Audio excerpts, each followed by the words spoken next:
All of us who do youth ministry know peers who have lasted a long time in youth ministry, and those whose time in ministry has either been a flash in the pan or perhaps a flitting around from position to position, never staying long enough in one place to really nurture students into a deeper faith. This is not surprising in a culture that doesn't value commitment. Can't we change this? Jody Livingston has identified 10 essentials for longevity in youth ministry. That's why we've invited Jody in to talk about his new book, Staying Power, on this episode of Youth Culture Matters.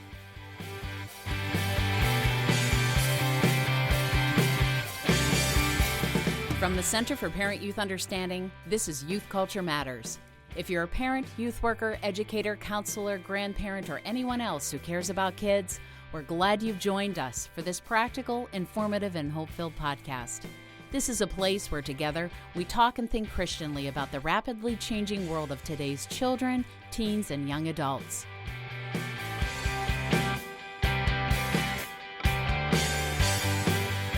Well, I realize I'm getting old, and there's numerous reasons why I realize I'm getting old. I feel it from time to time.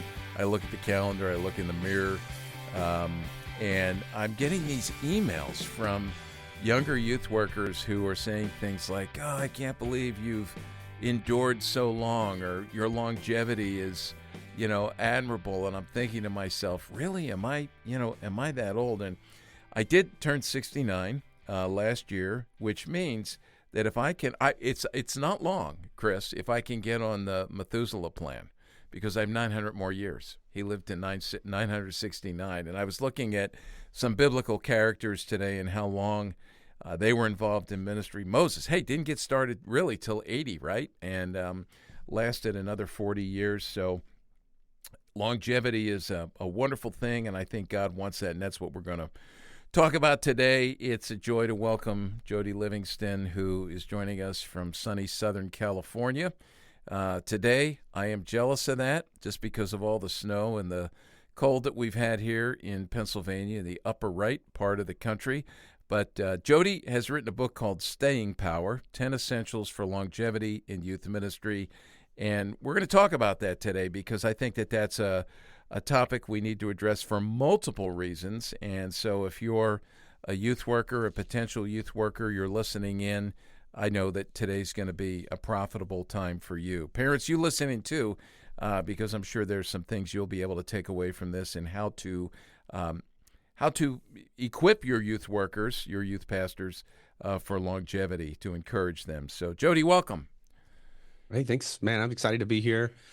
We've talked off and on over the years. Yeah.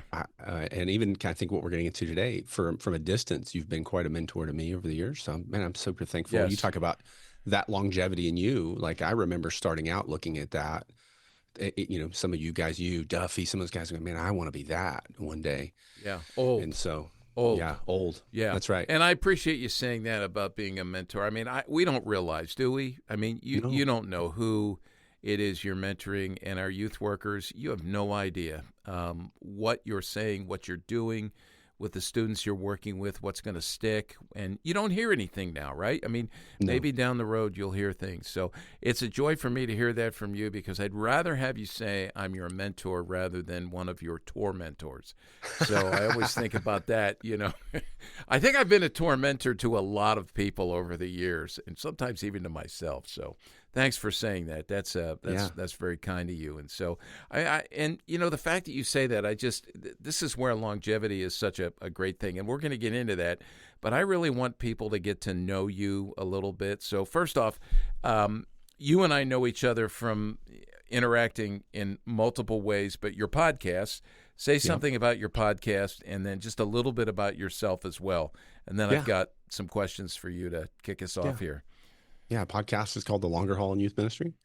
I've been doing it for a long time, it feels now, and have had you on there, a bunch of guests. It's been great for me because it's allowed me to continue to learn and grow myself, certainly. And the hope would be, like we just said, that it serves as a bit of a mentor to many who are just, whether you're just starting and trying to figure it out and you want to do this for a long time, or whether you've been in it for a while and you're just trying to figure out why you shouldn't quit. We want to encourage and help equip. Yeah. point you to the fruit that's on the other. Because the reality is this, Walt, and you know this, in student ministry and youth ministry specifically, your fruit grows on other trees. Mm.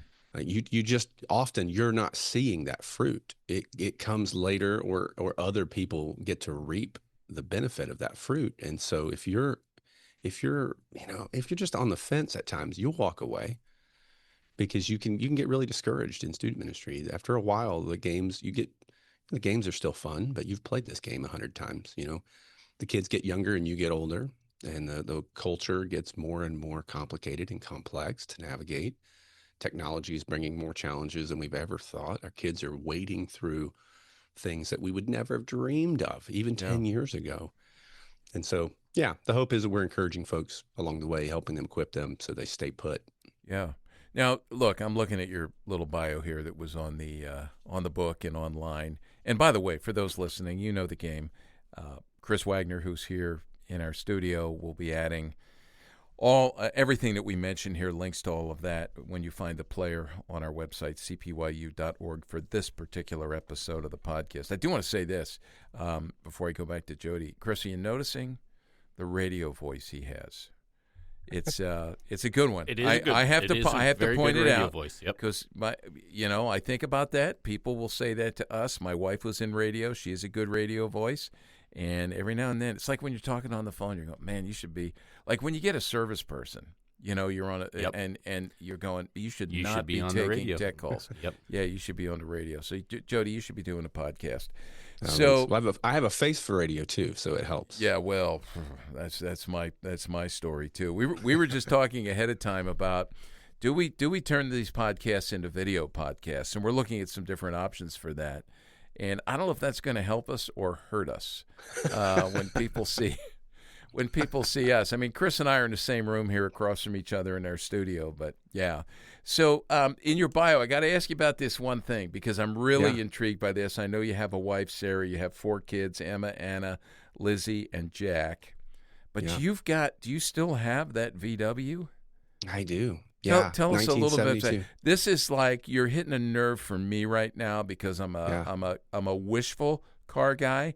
I'm wishful in 2 ways: that I watch all of the auctions, and I wish for different cars that are on there, and then I look at old pictures and I wish for the cars that I got rid of. Oh man, don't we all? So I had 2 VW Bugs, 72, 73. And I loved those things. One, it was great. It was a reverse convertible and had holes in the floorboards. So I think you most could just do. See. But tell me about this 1972 Westphalia. Yeah, so it's the camper. I love it, man. It's great. The short version is this: my parents divorced when I was pretty young. My dad was in the military, and so he was all over the world, stationed all over the place. I graduated high school the year he retired from the military. I moved away to Bible college and he moved home. And so we just kind of crossed paths.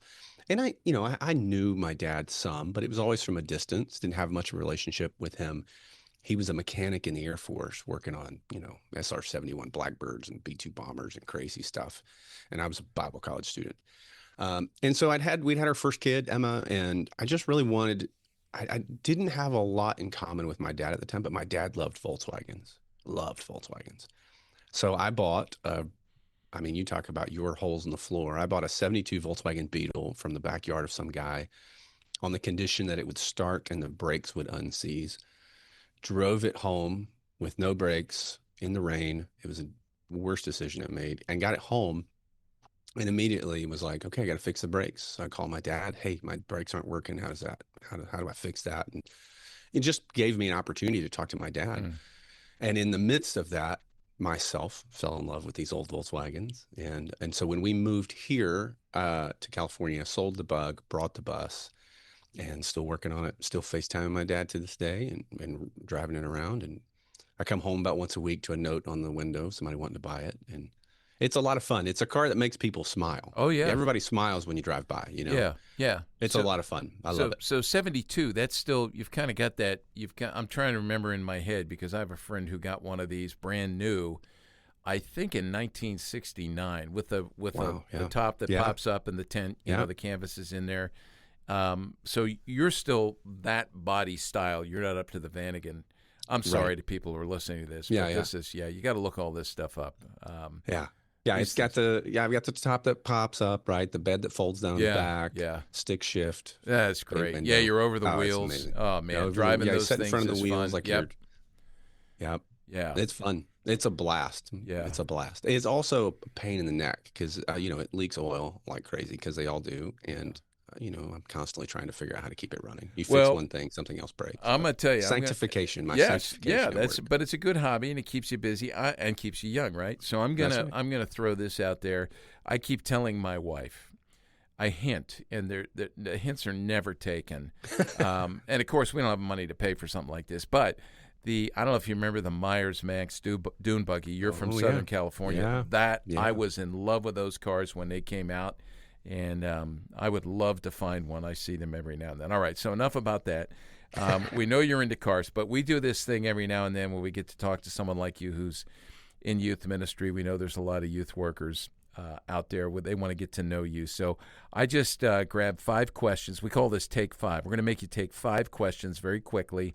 Okay. And you're just off the top of your head. You're going to have to answer these, and they're very random. So first one is, when you were 16, who was your favorite musician? Hootie and the Blowfish. Hootie and the Blowfish. Which is Darius Rucker before he was country. Yeah. Well, the fact that you have to explain that, again, makes me feel old because I knew who Hootie and the Blowfish were. But, so people know Darius Rucker. Okay.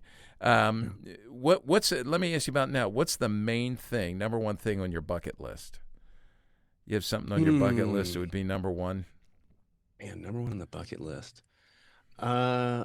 I'd like to do a road trip in the bus. I've talked a lot about it, but I'm a little nervous because I'm afraid it would break down. So put a few cases of oil in the back there, and that's right. We would just have that. Okay. All right. We had this conversation. We just saw you a couple of weeks ago at Conclave down in Chattanooga. We were out for dinner Friday night with some of the guys and this conversation came up about meeting famous people. Who's the most famous person you've ever met? You are the most famous person I know. Well, outside of that. And that's tragic. You need to get out a lot more. I mean, I need to get out more. Ridiculous, yeah. Man, the most famous person I've met. We can come back to that. Yeah, let me think about that one. Yeah, I started writing them all of them down so I don't forget them because I can tell my grandkids. And I think in Southern California, you probably walk past a lot of famous people. Yeah. But you don't meet them. So do you remember who's the most famous person you may have walked past? We've walked past Justin Bieber at Universal before. Okay. And we've seen, if you're on the backlot tour there, if they're filming, sometimes you'll see people, but I don't know if that really counts. Yeah, no, that counts. That's good. You've some NASCAR guys back in the day. Are you a NASCAR fan? I'm not anymore, but I grew up about 25 minutes from Bristol Motor Speedway. Okay. So we were around races a lot. Yeah. By the way, that's on my bucket list. Go to a NASCAR race, NASCAR Indy 500, and it's really it's purely to hear it. I mean, I want to watch it and I want to look around and see what the crowd's like, but just to hear it, would be. Yeah. Go to a short track, not a long. Go to a short track. Well, Bristol's great. Yeah, Dover's up here near us, so we can do that. Yeah, what is that? A mile, maybe? I don't know, half mile. Yeah. All right, here you go. We are in, as we're recording this, the Winter Olympics. If you had the ability to compete for a medal in one Winter Olympic sport, which sport would that be? Yeah, it's got to be curling, right? I'm not athletic enough to do much other, I think. I just saw, one of my former youth group kids put a diatribe up on Facebook yesterday. He's now an adult, and he was a college wrestler, the whole thing. He is adamant that is not a sport. That's funny.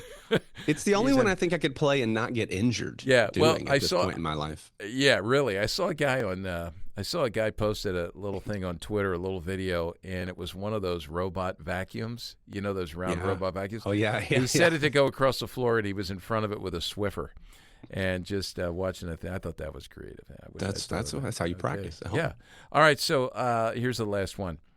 We're talking about longevity here. You are given the opportunity to go back in time and face yourself on your first day in youth ministry. Ooh. What is the most important thing you would say to your first day younger self? stop talking. Yeah, just listen. Yeah, yeah, that's I good. I mean, I said so many things that should have gotten me fired and didn't. Um, Yeah, yeah, I think back. I just listen. No one cares about your opinion yet. yeah, You can have one, but just keep it to yourself. yeah. Speak last, not first. I thought of that. I thought of that question today because a buddy of mine who puts funny stuff up had he had a meme up, and it was talk to your 18-year-old self and tell your 18-year-old self something in 3 words. Mm. And what I came up with was you're an idiot. Yeah, I would also say don't do lock-ins. Yeah, there you Because I go. really, That's a good one. Yeah, because I really liked we've them when had I was that. younger. Yeah, we've had that. And once you have kids, that's one of the Uh-huh. issues in longevity in youth ministry, where you start to wake up, and there are many Yeah. issues, many things in youth ministry where you gain some sense just over time. So let me ask you this. All right, the book, Staying Power, subtitled 10 Essentials for Longevity in Youth Ministry. What is it that, because you've devoted so much time to this now, what is it that sparked your interest in understanding and pursuing longevity? Yeah, I think I was bivocational for the first 11 years of ministry, and so the Longer Haul started as a blog, and then it became the podcast, and obviously now the book has kind of come out of that. And I remember there was a season there where many of my friends were full-time in ministry, and I was still bivocational, loving where we were. And I just watched them bounce from church to church to church to church to church to church. 2 years, 2.5, 2 years. And I'm sitting here, 7, 8 years into this church. I'm like, I'm experiencing a level of joy and fulfillment that they're not, because they're not staying put long enough. And I'm learning things in leadership and how to deal with situations that they're not, because they're not staying long enough to earn the trust. And so I just thought, I just want to encourage people to stay. So that's kind of where it started. And well, you'll know this. You'll talk to a youth pastor who says, and I don't mean this as detrimental. So if you're listening and this is you, this isn't me taking shots at you. This is just the reality that we often face. Is you'll talk to a youth pastor who says, I've got 10 years of youth ministry experience. And you start, so tell me about it. And it really is just 2 years over and over and over. And I've just become convinced that you grow more in your ability to lead, in your understanding of ministry, your ability to relate from year 3 to 5 than maybe the entirety of your ministry. But most youth pastors don't make it that far. They get there 2 years in, they've run out of games, they've run out of messages, and things start to get hard because you start to figure them out, they start to figure you out, and then you just leave and you start over and you do it again. And churches, are no better, because they'll complain about that happening to them, but then welcome someone who's done it over and over again. And so I just was seeing a level of joy and really fulfillment in ministry that I just wanted others to experience, and impact and influence that I saw multiplying, the snowball effect of influence that I just wanted more students to experience, more teenagers to experience, and more youth pastors. And so that was kind of the encouragement. Yeah. So as you're saying this, a couple of thoughts, a couple of questions. Chris and I were talking earlier today. There's a big gathering tonight as we're recording this in Pittsburgh, where a couple of hundred folks that were involved in a ministry I was involved in that started 50 years ago. It's a 50-year celebration, the Coalition for Christian Outreach Campus Ministry. I'm missing it. I can't get out there, but a lot of my friends are there. And one of the things that, as I was thinking about my time with the Coalition for Christian Outreach, and then thinking about talking to you about longevity, is that when I graduated from college and I agreed to go on staff with the CCO, they required a 3-year commitment, minimum 3 years. And they didn't just require that, they explained why. They said it's going to take you 3 years just to get your feet wet, whether you're new in youth ministry, or ministry, you're coming from another position. And that has always stuck with me, that in my experience, and I haven't been that many places, but with others, I've seen that happen. It takes three years. And, what you said at the top about saying to your younger self, listen. We do too much speaking. We do too much implementing. Yeah. We come in, we have our design, we have our program, we have our style, we have our way, and we don't get to know the culture, which is a big thing here at CPYU, as we talk about youth culture, getting to know that. So with that being said, a question for you is, we hear, you've been around long enough, I've heard this too, those statistics that have been tossed around for decades now about the average stay for a youth worker. And I remember early on it was 18 months, a year and a half. Yeah. And I still hear that today, but then I hear people argue, well, where's that come from? That's an urban legend. Do we have any statistics? I think if anybody would know, it would be you. Maybe there's nothing out there. I don't know. But what is it? And if you have data, what is that? And if you don't, what are you seeing with the people that you speak to anecdotally? Yeah. So the 18-month, legend that exists, it came out of a conversation with a bunch of youth pastors who just kind of were talking to each other and trying to figure out, how long do you think? And they kind of said, probably about 18 months. And there was just enough of them that they said it enough and often that it just grew into this legend. There's no data to back that 18-month up. And I think it's short-sighted. I've seen some research as of late that would suggest it's a little longer than maybe we would think. So it's closer to that 4-year mark. I still think it's probably, just from conversation, anecdotal, I think it's about 2.5 years to 3. I think that's probably more realistic. And part of that is there's predictable seasons. You start over someplace or you step into ministry. Your first 6 months, you're just trying to figure out who's who, names, how to do what, how do I get checks if I need them, where do I go to the grocery store? Who are the influencers and people that I need to know. After your first year, you've kind of got a good idea, hopefully, of what's going on. You're going to start making some changes and kind of moving some things in place. Then that 2-year mark, like we said, now you really do know kind of more of who they are. They figured out who you are. The things that you said you were good at, are you actually good at? The things they said they wanted, did they actually want? And so it starts to kind of really cement itself at that point. And then for whatever reason, it's around the 3-year mark, 2.5 to 3, the wheels are going to fall off. Something crazy is going to happen. It's happened everywhere I've been and everyone I talk to. I don't even think this is specific to youth ministry. And I keep saying I want to do a study through scripture to see if this holds, but I think there's a pattern there from what I've seen. In one church, my first church decided to merge with another, and they didn't need 2 youth pastors. So what happens? That was right at the 2.5-year mark. The second church I served at in college, we had pastoral change. My pastor left, new pastor came in. Okay, now we're figuring out new culture, new leadership. My first full-time role, 3 years in, had a massive blow up with some volunteers, one of which was the senior pastor's wife. When I came to California, COVID hit. I mean, it's just crazy. And it's easy to want to walk away in those things. But again, those are those growth opportunities. If you stay through them, and you can get to the other side of that, all of a sudden year 5 now, people are starting to view you as their pastor, their youth minister. You're not being compared to the last person anymore. And by the way, you can't blame the last person for the mess you're in, because by this time it's now starting to be yours.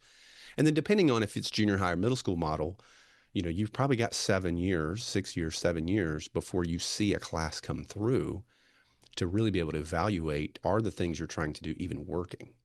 And then at that point, you can adjust and recast some vision on that. And so to me, that 5 to 7 is such a sweet spot. But again, because things are going to get difficult, and if you're listening and you're not yet there, I'm telling you, circle it on your calendar.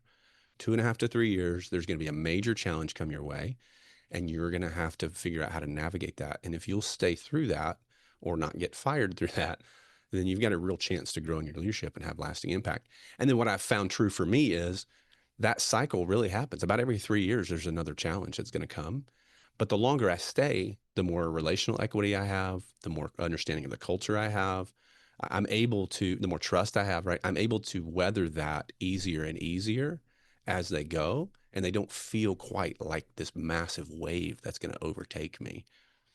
Yeah, that's good. And I'm thinking as you talk about this, that there's a spiritual component to this as well, that if your work is advancing the kingdom, in your evangelism, in your discipleship, in your equipping kids for life, you're going to get pushback.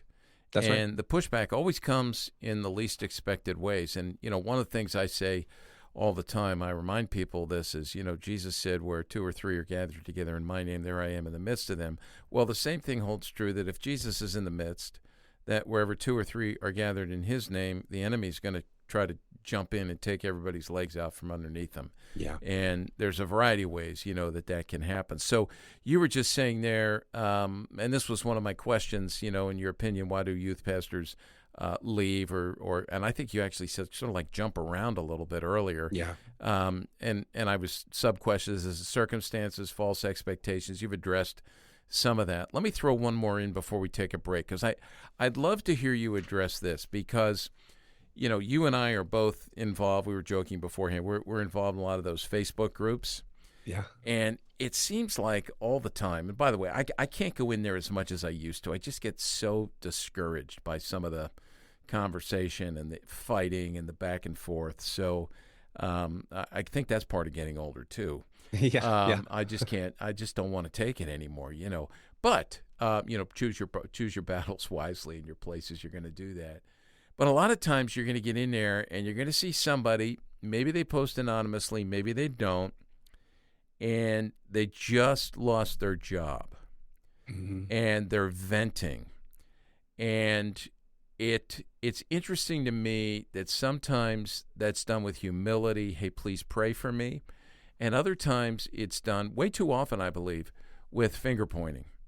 Yeah. Like, this screwed up church, these elders, this pastor, it's everybody's fault. And then our peers weigh in and just affirm that. Nobody ever says, hey,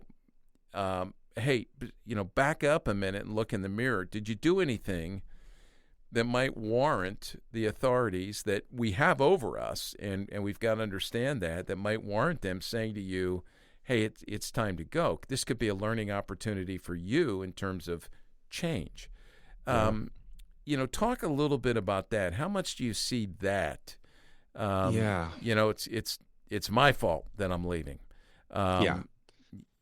I think there's probably a lot of things that factor in to ending up in a situation like that. And we could talk about that the whole episode. We won't, but depending on how you get hired, and different denominations and different churches are going to have different processes. But sometimes the struggle is you're hired from a search team and those people are most passionate about student ministry, and they're telling you what the church needs. And you have nothing to go on except what they're telling you. And so you get there and you start trying to do that, and you don't realize they don't speak for the rest of the church. And so you're well-meaning, trying to honor what you've been told, but you're not aware of the fact that the rest of the church doesn't feel the same. And so you begin to frustrate people, and you begin to frustrate leadership without recognizing it. And you don't have the awareness yet, or the maturity or wisdom to be asking the right questions or looking for some of those things.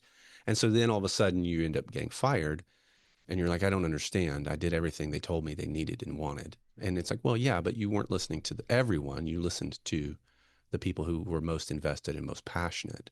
And somewhere in there, part of leading and good leadership is being able to navigate all of the complexities of expectation and honor the Lord in the process as you walk towards what you're called to do. And then others is just, there's a chapter in the book called, on expectations, where I really talk about so much of this idea is just, sometimes your expectations are unrealistic as well. If you get into ministry because you think you're going to go home at 4:30, 5 o'clock every day and turn your phone off, that's not going to happen. If your spouse expects that, that's not going to happen. You're going to make less money than people who have less education than you many times. And your kids are going to watch people vacation and take trips that you can't take. But you know what? You're going to get to go chaperone events because your schedule is more flexible. You're going to get to bring your kids to camp maybe, or go on mission trips and opportunities that their friends aren't getting. But if you don't see the advantages of that, you can become really bitter towards the demands of ministry, and you just forget your calling. You forget why you started in this in the first place. And sometimes we over spiritualize things too. Like, look, if the church isn't going to pay you enough, that's a real thing. Like, let's not over spiritualize it. You have to be able to survive. Now, I'm not saying you have to have a ton of money and live in excess. I don't think that. I'm not saying that. But if you love the church and love the job, but you can't afford to live there, there's no way that that's sustainable, especially as you have a family and kids and your time is demanded. But the other thing is, and I was told this advice pretty early on, which was so good. And I'm glad I listened, because a lot of good advice I didn't listen to. I was told, be careful not to stand at the gate, right? Don't stand at the gate. And what they're meaning there is, when you look at David and Absalom goes, there's a point there where Absalom goes and stands at the gate, right? And he starts saying, oh, if I were your king, oh, I would do all these things. And it says he stole the hearts of the people away from David. And I think if we're not careful in ministry, we'll unintentionally do that, right? You're going to preach the Sunday after Christmas because the pastor's on vacation and you don't have any. And somebody's going to come up and say, man, you did such a great job. I just wish you got to preach more. I love your preaching. Well, the reality is, if they heard you preach every week, they wouldn't want more of it. You're probably not as good as it sounds. And they're also just trying to be really encouraging. And so you can start to believe your own press. And you're like, oh, well, I should get to preach more. And then you say things like, well, if our pastor would give us more opportunities, I would be glad to have them. And it's very subtly, you start to stand at the gate, and you just start to undermine the authority of the leadership above you. And it may not even be intentional at first, but there's a pride that begins to seep in. And then it just causes frustration and tension above. And then you leave bitter. And you leave thinking, I just didn't get the opportunities that I needed, that everyone else thought I should have. Yeah. And so you've got to be careful in ministry in general, but I think especially in youth ministry, man, don't believe all the praise. Like, don't let that come to your head. But also, don't buy in and believe all the criticism either. Like, you've got to be level-headed, and you better have a file of encouragement, because it's not going to come very often, that you can come back to when you're ready to walk away. But when people are speaking life into you in those moments, man, I just wish you got to preach more, or whatever they are, right? Man, you know what? Thank you so much. I'm just so grateful. If our pastor didn't give me these opportunities, I wouldn't have them. I wouldn't be here without him. And so, I'm just so thankful to be able to serve in this way. That will go a long way in earning trust with your leadership. And when people are critical, because they're going to go to your leadership, they're much more likely to defend you, or have a conversation, or walk that out with you. And it guards your heart against bitterness. Yeah. And I just think we're not very good at that, especially in the world of social media, where we're posting videos of ourselves teaching a room of students every week, and our platform all of a sudden outgrows our character, and then we end up in trouble. Yeah. You find your identity there, right? I was writing something down here when you actually said it. Don't believe your press, because, man, that will go to your head. And, just, one of the greatest pieces of advice I think that I received was stay in your lane. Just stay in your lane. You were called, you were hired. I love this. You mentioned chapter 5 in the book, Be Clear in Your Expectations. That's part of your first section, in which you include 5 of these core essentials, core convictions. Be certain of your salvation, be convinced of your calling, be conscious of your personal walk, be concerned with healthy rhythms, and then be clear in your expectations. So good. We're going to take a break. We're going to come back. We're going to continue our conversation with Jody Livingston about his book, Staying Power, 10 Essentials for Longevity in Youth Ministry. But just one suggestion I'm thinking here, if you're a youth pastor and you're listening to this, you might have a group of people that you really trust in your church, whether it's on the staff or a combination of staff and maybe some parents, some trusted mentors, and just sit down and let them go through a process of evaluation with you on these things. Where am I doing well? Where can I do better? Steer me in the right direction. This is the beauty of the body of Christ. So we'll take a break. Stick with us. We'll be right back.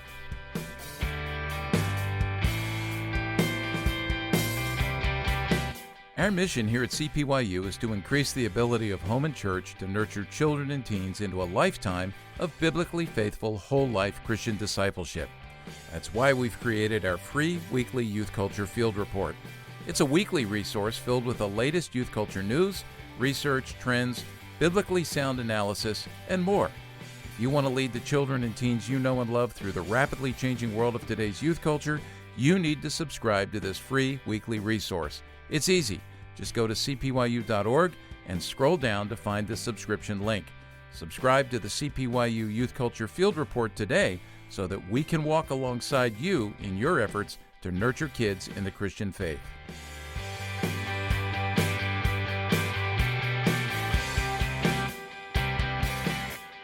Well, as we continue our conversation with Jody, I was thinking during the break about some things you said prior to this, and I was getting into my own skin, my own memory, which, by the way, as I get older, as my longevity increases, there's a little bit of a decrease in my, remembrance of things. But I do remember, my first interview, you go in there, you have no idea what to expect. You're like a deer in headlights, and you just want to make a good impression. And, when you were talking about be clear in your expectations, I had no idea what my expectations were. I didn't know what to ask. I didn't know who I needed to meet. Can you give some instructions here or some advice to someone who may just be starting out and say, okay, here's some concrete ways to be clear in your expectations. These are some questions I would ask. This is who I would ask. And these might be some groups in the church that would be healthy for me to meet, just to get a sense. And I know in interviews, it's so quick. You don't know everything. But it's that first step. How do I take that first step well? Yeah, I would say do some homework first, right? If you know the church, look on the website. Most churches are going to have a website now. If there's videos of the teaching, preaching, your services, like get to know that. Especially look at the staff page, who or who. If you can learn names, that's always helpful, because they're probably going to ask you, "What do you know about our church?" And you don't want to generally say nothing. Like that's not a really great start to an interview. So I think start there. This is a bit of outside of that, but if I can, depending on what the area is like, I like to go to the grocery store or a fast food place nearby and say, hey, what do you know about this church? Do you have any thoughts on them? Like, what is it? Just to kind of understand presence in the community, reputation in the community. They won't always know that. Sometimes that's helpful, sometimes it's not. But I like to just do some research in and around that. And then I think you just listen for what's being said. Stay positive, right? Don't walk in and be like, so what did the last youth minister do poorly? That's not a great start. I think you could ask, like, what do you feel like you need most in a youth minister? What do you feel like the greatest challenge your youth ministry is facing right now? What does the relationship between maybe your seasoned senior adults look like with your student ministry? What is the relationship to the schools? Do we have connections to the schools around here?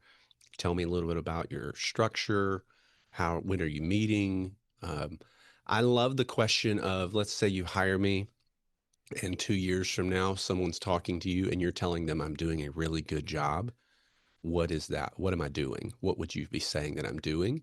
I think that I love that, because what that does is that frames expectation without you asking expectation, because what they're going to give you is what they value most. If they said, well, you'd be really plugged in the schools, you'd be showing up to football games, everybody's going to say the youth ministry is growing because everybody wants that to happen. Then okay, community is really important here. If they said, man, our students would be growing in their understanding of the Bible and they're studying better on their own and they're inviting friends. Okay, now I know Bible study is going to be really important, and a culture where students are inviting is good. Yeah, I like how you said that, because that's where, expectations. What do you expect? Like, ask the church, what are the marks of growth? Yeah. What do you want to see? Because sometimes functionally speaking, 2 years down the road, the issue is going to be you're not getting enough kids. That's and right. I think on one hand, if you're really doing your job well and leading kids into depth, you might see some attrition, right? Yeah. And a church needs to understand that. You don't want to play to the people's desires as much as you want to play to the people's desires if they're shared with God's desires for spiritual growth. So I think that's a really important thing as well. So yeah, I like this. This is good. Yeah. Did you want to say something else there to add to that? I would just say two more I would add is, like, what would And I'd almost flip that question. What would I do that would frustrate you? And Mm, so that just kind of lets you know, like, oh, okay, don't do those things, yeah, or again, what's important. If you're married, I would ask, like, what are the expectations of my spouse and yeah, kids? yeah. And you could probably prod around a little bit on that one, Well, because everybody wants to say, oh, there are no yeah, expectations, yeah. but then one I like to ask, and this is me, okay, I'm not even saying this is great. I like to ask, if I'm talking to, the senior pastor or whoever, I like to ask them if they take all their vacation. Because if it doesn't matter how much vacation you give me, if the senior pastor or leadership is not taking all of their allotted vacation, you're not going to be okay with me taking mine. And if I do, you're going to think I'm being lazy.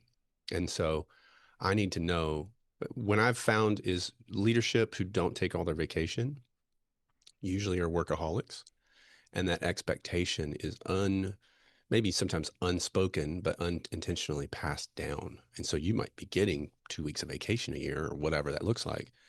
But if your leadership never takes vacation Yeah. because they're just always there, and then you take it, they might be frustrated. So Yeah. just sometimes if I start feeling like, man, this feels like like a church that runs pretty heavy and hard, I just like to ask that. No one ever expects that question. And then they'll almost say, that's interesting. Why would you ask that? And I'll just tell them, like, well, I've just found that if the expectation above me is that no one really takes their vacation and honors Sabbath and rest well, then it won't be allowed for me either. Yeah. Hey, what about if you're coming into a situation where the person before you in the position, let's say you're coming in to follow someone up, and that person was loved, was seen as Mm-hmm. successful, that creates tremendous challenges for the person who's coming in following, because now the bar has been set. You're not the same person. You won't have the same gifts and abilities. You're not going to hit that bar the way the other person did. You may hit a higher spot in certain areas, but how do we prepare for that? Because that's a killer, right? I mean, Yeah. that's a killer Yeah. of longevity. If you can't prepare yourself for that and be thick-skinned and just say, I'm going to do the hard work here of making this happen. Yeah. I think, no, you're going to be compared Yeah, constantly yeah, for the first few years, and that's okay. I would be really mindful to honor the person before me. The challenge in that is often, and for whatever reason, churches seem to do this a lot, is that the person that follows is almost the exact opposite of the person that was there before. And so it's like they see all the things that they had and they loved, but they see all the things they wish they had. And so they hire the opposite. And so that really makes it hard for you when you follow, because you are so different than the person before you. So be patient. It's going to take time. If you are in a situation where you're in charge of all of the youth ministry, middle school and high school, just know the high schoolers, especially the juniors and seniors, you're not going to be their youth minister, youth pastor. Like, you're just never going to be that in their eyes. It's always going to be the person who left. So I would invest more of my time in the younger kids in the group, knowing that they don't even really remember the person that you're replacing. And over time, you will be their person. You'll yeah, be their guy or girl. You're going to be their youth minister.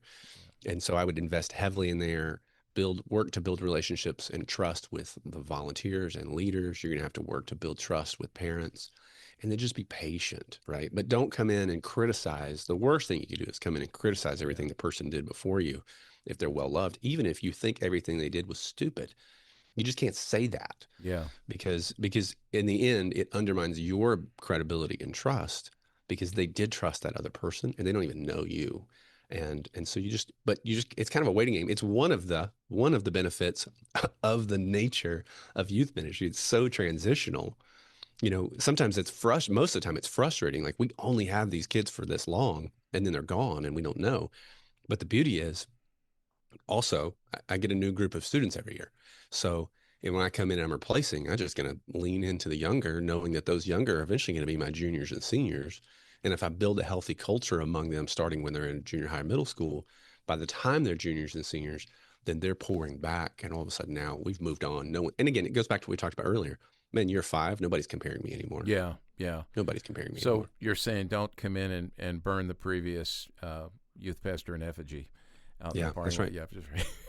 That's right. Yeah, That's you right. think about that. Now, I want to say this, and people are going to have to get the book to unpack everything. I'm just going to mention that Section 2, following the first section, which was core convictions, Section 2 is to be consistent in leadership. And I hear that woven in and through everything you're saying here.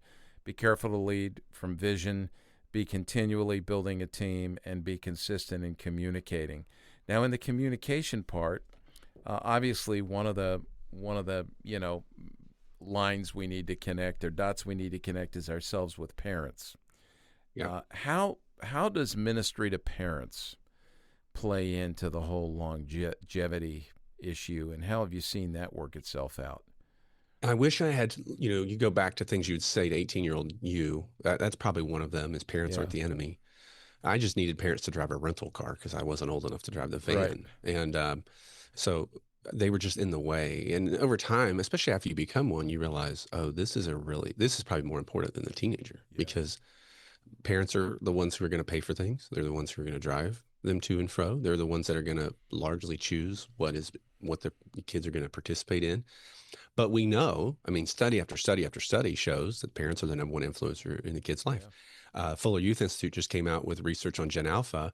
And what's fascinating about their research that they're showing is that Gen Alpha, even though we've been saying forever that parents are the primary influence in a kid's life, Gen Alpha is the first generation to say that their parents are so if you're not running at and building good relationships and communicating well with parents, you're shortchanging your influence into that teenager's life because at least in Gen Alpha, which currently is our 16-year-old and down, right? All that influence is flowing through the parent. Yeah. So how do I come alongside and partnering with parents? I feel like everybody says, oh, we want to partner with parents. Nobody really knows what that means I say nobody, very few do it well and know what they mean, right? So partnering with parents is multifaceted. It's communicating well. It's honoring their time. Hey, don't start late and end late. Like start on time, end on time. Parents are coming to pick up. Don't make them wait in the parking lot 15 minutes. You're just burning trust you don't have to do. It's being mindful of family calendars. It's resourcing. You guys produce incredible resources for parents, right? You don't even have to know it all. You just become the conduit where I'm steering them towards CPYU. I'm steering them towards these resources. I'm giving them opportunities. Maybe you're doing some book stuff together. Maybe it's just coffee and connect. On a Wednesday night while the students are doing whatever, you're inviting parents into a room. It's recruiting parents as volunteers. And here's the thing, and this is just a pet peeve of mine. This is going to sound like such a small thing. When you're teaching or speaking to your students, don't make jokes at the parents' expense. Please, for the love of all that is good in this world, prop up parents as you teach. Encourage kids to love and respect and honor their parents as the Bible would demand. It's easy to take shots at parents and feel like you're winning points with kids, but you're undermining everything you're doing. And so I just want to continually what I say to parents more than anything is you're doing better than you think you are. Yeah. Well, you're doing and, better than you think you are. And I love all the ideas you have there. I mean, we are partnering with them. They are the primary ones, right, in terms of spiritual nurture. I know you mentioned Fuller Youth Institute. The research from Christian Smith has been consistently pointing to that. And really, I don't even know if we need the research. The data shows that, right? Yeah. And people have been saying that for years. The apple doesn't fall far from the tree. And, parents being the tree, the kids being the apples. And so that's important. And I like what you say there. Never undermine the authority of parents. Man, the culture, it promotes that kids get enough of that. When you watch a television show or you're into a film or something and, the parents are the idiots, they're portrayed as the idiots, the kids are the ones who know everything. I mean, our kids are getting hammered with that all the time. And that's not to say that parents aren't stupid from time to time. I mean, I'm exhibit A on that. But, we don't want to undermine and we want to help them understand that. So, what are some, before we take a break, what are some bad habits and commitments that set the table for, I had to look up what is the antonym to longevity. Like, that's a hard word to come up with, like longevity or non-longevity maybe. But I found cessation and discontinuance, all right? So what are some bad habits and commitments that are sure to set the table for that? I mean, what can we do that guarantees you're not going to be there long? Yeah. I think laziness, is a big one. I see a lot of that. Like Chris Trent, good friend of mine and yours, we would talk about all the time, and don't wear cargo shorts and a dirty t-shirt. Like, what are you doing? Just don't be a slob. Be on time, communicate well. Man, seek to learn and grow. Listen before you speak. All those things. It's usually not the big things that derail us. It's death by paper cut. It's showing up late. It's telling parents you're going to be back from camp at a certain time, and then you're an hour late and you didn't tell them. It's not communicating well with the leadership above you, and or just this idea of like forgiveness rather than permission. Will end up in fired. And I think just a lack of contentment, comparison, it will destroy you. And if you're not careful, especially, that feels harder than ever to me. I'm so glad that I'm not a young youth worker today, just starting out, because I think comparison would destroy me. It was so hard. Comparison when I was coming up was like, you're at a youth specialties conference and you're talking to other youth pastors, or you're listening to the guy teach the session, or you're listening to Doug Fields talk about everything that Saddleback looked like that in that day. And you're like, I got 8 kids. What the heck? How do I do this? Do I even matter? And so that was, but then you go back and you're like, oh, I got my kids. I love my kids. But now every time I'm on Instagram, I'm like looking at somebody. I'm looking at their youth room. I'm looking at their band. I'm looking at their message. I'm looking at their graphics. I'm looking at it's all fake or inflated or whatever.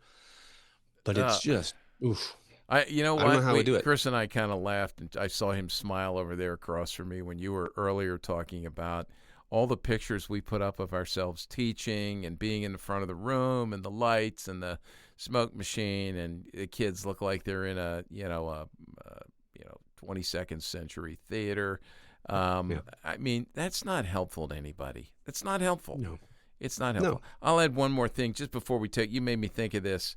And I've thought about it more as I've gotten older. Look, I'll share it this way.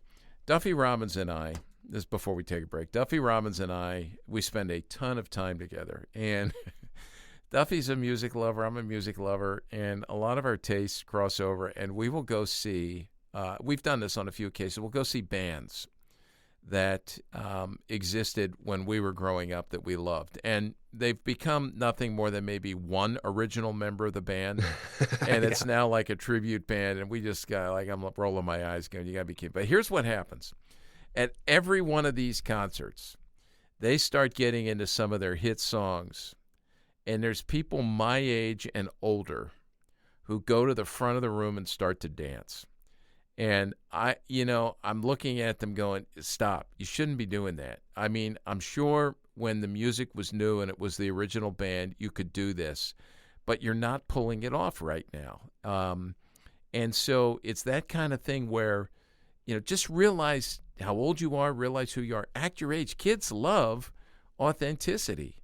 They don't want somebody to come in who's trying to look like them, talk like them, be like them. They need maturity and they need wisdom. And I think that's one that it takes us a long time to learn, right? Takes a long time to learn. And sometimes when you're at the youth specialties conferences, which you and I did for years, that pressure's on because you're seeing that. You're like, man, yeah. Well, listen. And you're taking every idea you see, and you're like, I'm going to do this when I get back. And then you're like, I don't have a budget. I can't. Yeah. Yep. And we haven't really hit on this, but I mean, when we come back, we're going to talk about being constant in your learning. I loved all the book. I loved chapter 9. That's where I want to land. In this last segment we're going to do when we come back. We're going to talk about the kinds of things that you need to be consuming, feeding yourself with, deliberately going after, commitments that you go after in terms of your learning. So stick with us. We'll be right back and continue our conversation with Jody Livingston.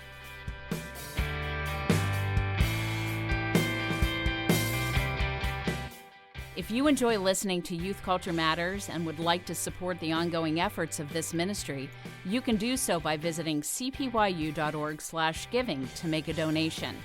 Your prayers and financial support make this podcast possible.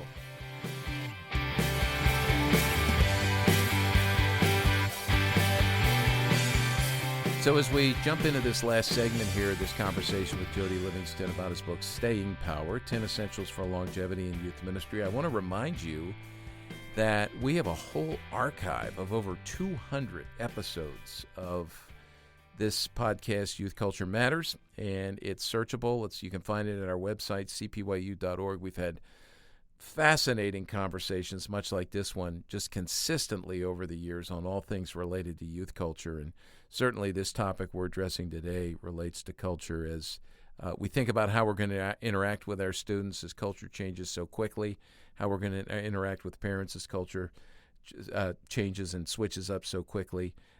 But if you go to the player for this particular episode, as I mentioned earlier, and just scroll down, Chris Wagner, who's here in the studio with me right now and has said almost nothing on this episode, has put or is putting all of the links to everything that we've mentioned here. So, Jody, I mentioned before the break chapter 9. I am a huge proponent of education. I am a huge proponent of reading. I believe that we are called to be lifelong learners. One of my core values, and one of the core values that we have here at CPYU, is teachability. And one of the things I've learned over the course of my life in ministry is that with each day, I do learn more, but I realize how much I don't know. And our learning never stops. And so you're saying here, be constant in your learning. I honestly can't, this could stand alone. This chapter could stand alone because I think it's one of the things that's so overlooked. Look, I'm going to say this. When I was younger, I thought I knew everything. And I think that's a tendency that's fairly universal and certainly in our youth ministry world. And I get great joy when I meet a young youth worker who is teachable and wants to learn. That just is so important to me. And so I love that, and I always want to push youth workers towards good resources. You never arrive. You never know everything. And I think once you think you've arrived, now you've entered into, the landscape of human pride that will just do you in. And I think that's something that will just undermine longevity. So I love what you're saying here. Why don't you take us through what you say in here very quickly? Well, we do want people to read the book, but just kind of give me can I say, this is how old I am, the Reader's Digest version, right? The abridged version. Google it. Google it, young folks. Yeah. I'm more mindful of that now when I use these old sayings, but give us a short version of the kinds of things we need to be learning about. Yeah, I think, to your point, if we're not intentional to have learning as a priority for us, particularly as it pertains to longevity and effectiveness, you'll just end up chasing kind of whatever is the pressing need in front of you. And then you end up just reacting. And I'd prefer not to move from a place of reaction. I'd much rather move from a place of preparedness, right? And so when you think about the areas, and I kind of list out a few different areas, and there's probably more, but these are the ones that come top of mind to me. Obviously, biblical learning comes first. And again, there were so many things in the book where I felt we make assumptions about, like we just assume this is in place. But then you get around youth ministry or youth ministers or youth pastors and you realize, oh, no, this isn't really. And so, man, if you're going to be an expert at something, let's let it be the Bible, because it is the foundation for all the other things. And so you need to be studying on your own, not just to teach and prep, right? But like your own, what does your own study look like? Who are you reading? I would say, man, even in that, I love biography from church history. You see some of these things that people in the past have endured. And what was it? What were those theological and biblical underpinnings that held them through those things? So you're going to give counsel to students and parents and families. It needs to come from a biblical place and a foundation that hey, this is where this is, or this is where this is where the Bible speaks into this. It is the authority by which we're calling students to submit their lives. Yeah, That's can I pile on there? Because Yeah, I of want to course. affirm everything you're saying, that this has got to be priority one, because this is how we lead, and we lead out of. I often, I see myself as kind of a well, and I have to fill my well with the truths of God's word. And one of the things I say consistently, whether you're a parent or a youth worker, is if you're not filling your well, your kids, your students will die of thirst. And Yeah. our teaching comes out of that. I was joking with you. You're in your office. I can see you, although people are just listening. But your bookshelves are behind you. I'm always looking at people's bookshelves. By the way, yours are very organized, very, very well. I need Chris. Make a note. I gotta do what he's done. Look at how those things are all just. But I said to you, move your head to the left, move your head to the right, and there's all those volumes of Kittle. All those word studies. Seminary grads will know what those volumes are. To dig in and teach God's word with depth. I mean, those volumes are rich in terms of word studies and, what the scriptures are teaching. And the scriptures are a bottomless treasure chest. We say that here Yeah. all the time.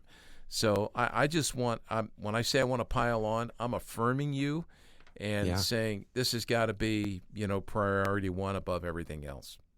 I want what I teach to be an overflow of what God is already doing in my life and Yes. heart as my own study. Out of right? your passion, not out of That's right. someone else's, something they put up there for you to And that 5 is, minutes before. listen, Yeah. that is noticeable Yeah. in your kids. Yeah. If you are regurgitating something that you heard someone else say, Yeah. or if this is something that God is stirring in you as you're pouring in and learning your own self. And then because here's the thing. It's easy to get up.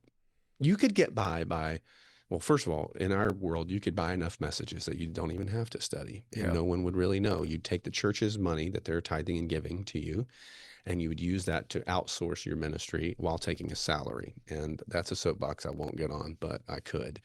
Don't do that, right? Don't do that. And so I want to be well versed in scripture to such an extent that I'm not just telling students, here's how to live your life according to the Bible, right? Like, I'm not giving you self-help off of biblical principles. I want to be able to say, here's what the Bible says to you, and then call you to live your life in submission and obedience to that for the glory of God and the greater kingdom. Yeah. That's very different. It sounds the same as, when it sounds like semantics, but it's not. I'm not giving you 3 ways to be happier or 3 ways to be this or 5 ways to do that. Unless that's the absolute outpouring application of the passage I'm studying, I want you to understand what the Bible says, what it asks and demands of us, and then be willing and courageous enough to put your yes on the table and submit your life to that. And I can only do that if I'm growing in my own understanding of the Bible. Yeah. So let me jump in here, because I want to mention 2 resources that we have here, and Chris will add links to these. One is when you're talking about using other people's messages. We remember the podcast we did, Chris. Is it okay to preach someone else's message? I think Duffy co-hosted that with me, and we had Scott Gibson on, who at the time was the preaching prophet. Gordon Conwell now has retired, but we had that conversation. Am I remembering that correctly? Yep. I'm picking your brain just to see. So you'll include a link to that. I will. The other one is one of our podcasts here in our network is The Word in Youth Ministry, which Kyle Hoffsmith has been running over 100 episodes now. And Kyle has done a great job of bringing on guests who will train you and give you tips and ideas and resources to do exactly, Jody, what you're calling folks to do regarding longevity and engaging in biblical learning. And it's out of the overflow of the heart, right? I mean, Yeah, our passion. Yeah, that's right. That happens. So, all right, I interrupted you. Keep going. No, you're good. You're good. So I would say biblical learning, that's the top of mind, right? The second one, and this is the one that we feel most pressing often, is the culture. And I want to be mindful here, because I think for a long time, and Walt, I'd be curious. I know some of your thoughts on this, because we've had some of these conversations, or I've heard you say this, but I think sometimes when we think about cultural learning, we feel the pressure and tension to be in and of that culture, and so we're consuming everything because we feel like we need to know the latest trend, every trend that comes up, or we need to be familiar with the latest song or every song that comes up. Back in the day, you'd read whatever magazines the Yeah. kids were reading, or, and I think you need to be aware of those things, but I don't think you need to be consumed with those things. That can't supplant your biblical learning because that's top Correct. priority, and that can become.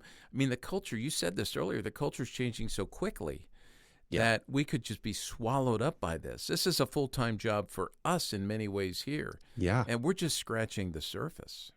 And that's what I love about what you guys are doing. In fact, I mention you in this chapter because you don't, as a youth pastor, youth minister, you don't have to be consumed with trying to stay on top of it because it's overwhelming. I mean, it's overwhelming.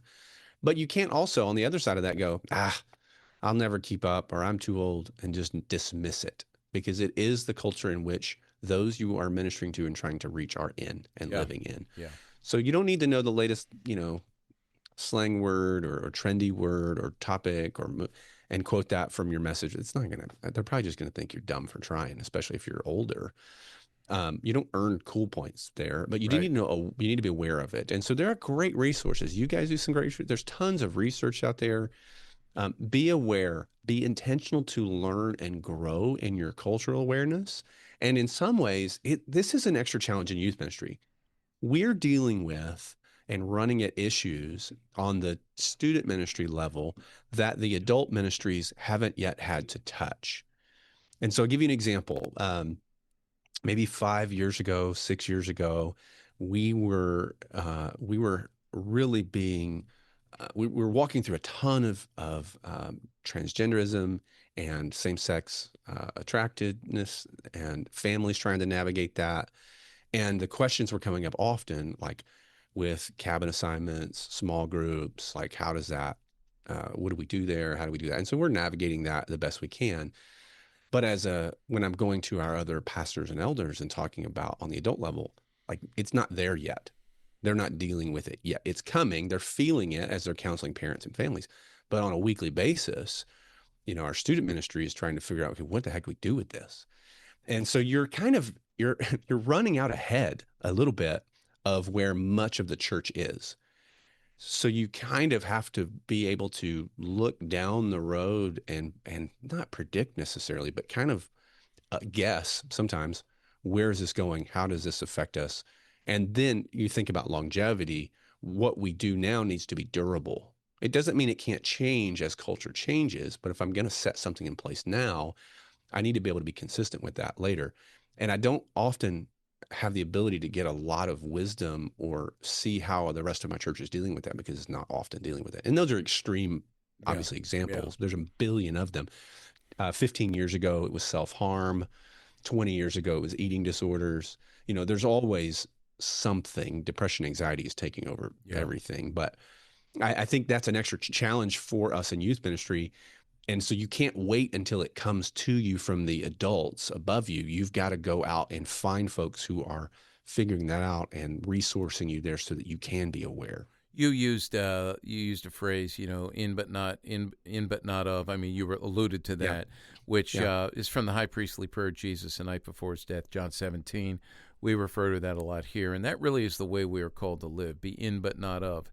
And I'm just going to throw this out, because if you get this reversed, right? If you start with culture and then go to the Bible, you're going to mess everything up. And I think, I'm just going to say this because, we're recording this 4 days after the Super Bowl halftime show. I have been blown away by the conversation and the hostility, the vitriol between professing Christians and many of them in the youth ministry world on this, and what I'm, like how you're thinking about whatever, with the Super Bowl shows and what you're defending.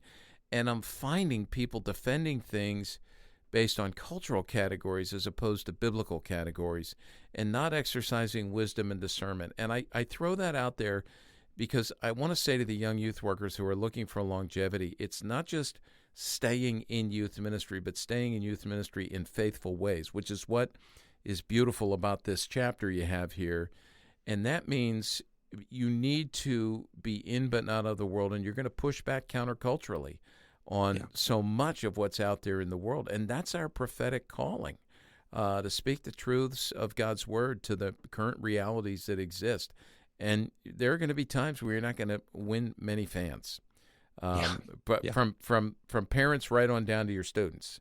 And but in the context of relationship, they're going to hear you. That's right. And And yeah, this is yeah, where you say you're not just snubbing your nose at culture, right, even if you know it to be wrong and dangerous. This is where I have to understand it enough with the foundation of biblical understanding and principles that I can tell you why this is detrimental to your faith yeah, yeah, and your life. And I can point you to the truth yeah. because I started there, right? Yeah, you. This section in this chapter, I see this large heading here. I have it opened up on page 100, navigating the darkness. Right, Yeah, and this is what you're talking about, navigating the darkness. Well, we do it under the light of God's word, that's right. and but we're in darkness because our kids are living in darkness, and we live in darkness as well. I know Yeah. we're starting to get. I'm bogging you down on some of these No, things. that's Can you great. mention the last few things that you had here that we need to be Yeah. learning well? Yeah. So technology, I separated this from culture, although technology certainly affects culture. It's always changing. Our students and teenagers, again, on the forefront of most of that. And again, this is where we're kind of out over our skis a bit if we're not careful. And so just trying to be mindful, what is out there? What are your kids having? What is the technology? AI, obviously, right now is the conversation. Again, some of that latest research, 72% of Gen Alpha has an AI companion, 52% use it regularly. We better know what that means and what does that mean for kids, and how do we steer our kids who are going to AI for counsel and for all of these things instead of coming to a trusted adult or someone who would be able to lead them in their faith. So just being mindful of that. This generation, and I think everyone further after this, they would say this about the last one, is more affected and impacted by technology than any before it. I mean, you can't hide from it, you can't run from it.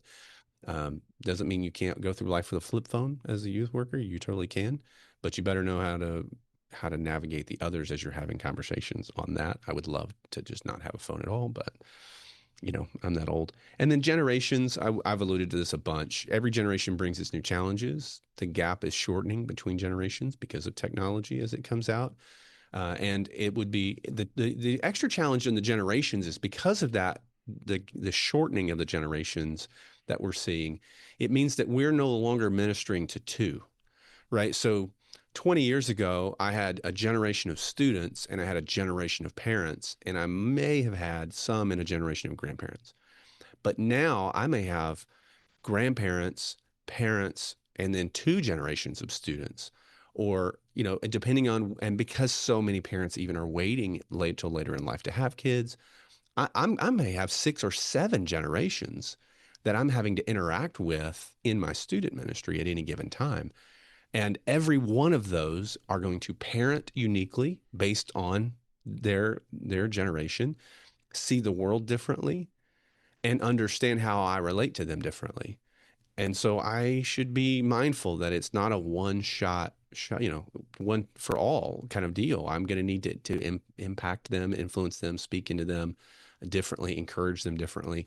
It doesn't mean I'm sitting here profiling everyone and go, okay, Gen X, got it. Okay, I get it. This is what you do. Oh, okay, boomer. Yep, got it. Okay, this is millennial. But I do need to be aware of that. I have a millennial parent parenting a Gen Alpha. Well, I also have a millennial parent parenting a Gen Z. Oh, that's a big difference. The kids are different. The millennials different. I mean, there's just that. So you need to be aware of that because they're all going to see the world uniquely. And then the last one there was just leadership. And you need to continue to grow in your ability to lead. And I think this is often maybe one of the areas that we're most under-resourced in our ability to lead. We get into ministry. You may go to Bible college, seminary. You're going to take a few classes on some leadership stuff, but then you get into the real world and you're facing situations you didn't have before. And so for me, this is where reading comes in. I'm reading a ton of stuff that is both aimed at the church and aimed outside of the church. And I don't agree with all of it on either side, but I'm going to take what I can learn. How does that apply to my context? How can I lead better? How can I have better conversations? There's so many great podcasts now that speak into this. There's really no excuse to that. And then, of course, mentors can speak and help into all of that as well. but you just don't get complacent and feel like you don't need to continue to learn, and don't get overwhelmed at all of the things. Cause I think I could be sitting here listening on the other side of this and go, holy moly, that is a lot. Like, how could I Yeah. ever do this? I'll just go church plant, Yeah. Yeah. you know? And I think that would be a No, mistake don't do that. too, Don't do you that. know? Yeah. Because I say this early in the book, everybody talks about their verse, you know, like for a long time, 1 Timothy 4:12 was it, right? Every youth pastor wanted, that was on every youth ministry t-shirt, that was on the wall in the youth room. We had posters with cats and 1 Timothy 4:12 or whatever they put on there. For me, it's Judges 2:10. This has been the verse. I remember finding this, coming across this early on in ministry. And, you know, at that point, Joshua's died, and it says, and after this arose a generation who did not know him or the things of the Lord, did not know the Lord or the things he had done. And I just remember reading going, yeah, not on my watch. Like, I'm not going to let that happen. I will go kicking and screaming. I'm going to run at this generation that everybody else seems to be running from as fervently as I can for as long as I can. And that means I need to be equipped to do so. And so learning is a massive part of that. I want to grow in my biblical understanding and my ability to study. I want to be better and better at studying and understanding scripture. That snowball effect builds there. I want to do the same with culture. I want to do the same with technology. I want to do the same around generations and those that I'm ministering to. And I want to grow in my ability to lead people well and lead teams well and lead students well and interact with leadership above me well. All those things are going to be really, really important for your longevity. And the beauty is, like we said earlier, the longer you do it, the easier it gets in some ways, because you're building on skills you've already developed. You're not starting from scratch. So if you're listening and you're 20 something years old, you're like, oh my gosh, you don't have to do it today. We're not asking you to be an expert at all this today. We're asking you to go and start learning to become the expert in these things, as much of one as you can be, and know that that process is never going to end. You're going to continually be learning. Yeah, this is good. Before we bring it to a close here, you mentioned leadership and you're reading any books that have been super helpful off the top of your head? I'm thinking of a couple that I would mention. There's been a ton over the years. I tell you a book I read more recently, I read last year that I wasn't really expecting. It's called Unreasonable Hospitality. And this maybe doesn't speak specifically to how to lead, but it's written from about a restaurant, right? This guy, and how are they bringing unexpected moments of hospitality in? So he gives the example in the book for one is like, there's this family that comes to the restaurant, and I think they're in New York, and it's snowing, and this family has saved up. They've come there to eat at this restaurant, and the kids have never seen snow before. And somebody in the room overhears them talking about it, and so they buy sledding gear, and they have a car service brought, and they take them to Central Park and let them go sledding on their dime. And it's like, we just wanted to create this amazing memory that would ever last. And so you read things like that as a leader, and I go, okay, how can I provide that type of value to parents in my ministry, where they're coming to a parent meeting because they want to learn how to save money on camp, but they're going to leave with more than they expected? And how can I do that with my volunteers? How can I lead and give more value and more appreciation to my volunteers than I'd known? And so that was a really, really fun read. Of course, a bunch of Jim Collins stuff over the years we've read. I'm always reading stuff. I'm reading a book right now called Traction, which has been really good. Just thinking through, it's more of a business thing, but like, what are the areas that you need to build culture? Which has been really fun. And then but you've got to contextualize that, right? Yeah. And how do you make that? Yeah. Hey, I'll mention 4 here because these are fresh. Yeah. I've just read them all, So we did a podcast with Rico Tice, Faithful Leaders and the Things That Matter Most. Man, that book, that's the best leadership book I've read. That's good. Another one, I think Dave Harvey, Clay Pot Conspiracy. Which is really about brokenness and how God uses us in our brokenness. And I think that's something, as you're talking here, I'm thinking about that going, yeah, that interrupts our longevity. That makes us want to quit. And who doesn't want to do that? I mean, we all struggle with that at some level. And so 2 books that have been super helpful to me. One I just read, Zach Eswine, Eswine, Spurgeon's Sorrows, all about Charles Spurgeon and his depression. Yeah. And it's not meant to be a downer. It's a lifter up to know that these guys in ministry struggled with melancholy and struggled with feeling downtrodden and struggled with discouragement. And then a classic, which I read again over the summer. I've read it multiple times. I will read it again and again and again. It's Martin Lloyd-Jones' Spiritual Depression, Its Causes and Cure. And I have that on my shelf. Oh, man, that thing is so good. It is just so good. And when I was quoting from it on social media this summer, I couldn't tell you how many people commented and said, oh, I have that. It's well worn. I've read it a couple of times. One of the best books I've ever read. I agree. So, that's good. Prince of Preachers, man. Yeah, the Prince of Preachers. That's right. Yeah, that's right. great. Yeah. So, and that ties in everything you've said. These people who have had longevity, we lean into our history and we learn from those, and I think that's great respect. I talk a lot about every morning I read dead people, and beyond above just of the scriptures. I call it Dawn with the Dead, not to be goofy or anything, but it really those people speak to us. In terms of their own experience. So, Jody, go ahead. I'm reading Tim Keller on the Christian Life. Yeah, there you I don't go. know if you've read that yet. It came out. Oh my gosh, just unbelievable. Yeah, he's one of the guys I didn't think I'd be lumping him in at this point in time. With those who are no longer with us, but and we've got our Facebook group CPYU Together in the Word. We're reading through his daily devotional right now. Go Forward in Love. And that's been a phenomenal read for us together. We've gone through his a guy we're going to be reading him 100 years from now. I mean, absolutely, absolutely. History will hold on to that. Yeah, and finished so well. Yeah, in an age where not everyone does. So humility. Yeah, I'll tell you. Chris, I'm going to put Chris on a search for this, and this will put people maybe to go to the thing, but you and I can look for this, Chris. But that last little video clip where he was talking to his church before he passed away and his advice to them about not thinking more highly of yourself than you ought, just on humility, is gold. If that's the only thing he ever said in his life, it was absolute gold. So, Jody, this has been so good, and I'm grateful that we were finally able to have the conversation. Jody Livingston, the book is Staying Power, 10 Essentials for Longevity in Youth Ministry. He has a podcast, the Longer Haul Podcast. We'll include a link to that. You can find that wherever you listen to your podcasts. And Jody, you have a website? Yeah, thelongerhaul.com. You can find everything there. All right, longerhaul.com. Go there, and I'm sure you can get a hold of Jody. You can access resources that relate to what we talked about here today. But thank you so much. Yeah, and it's a joy to have you here, and I know we'll be talking again soon. So for all of you listening in, endure.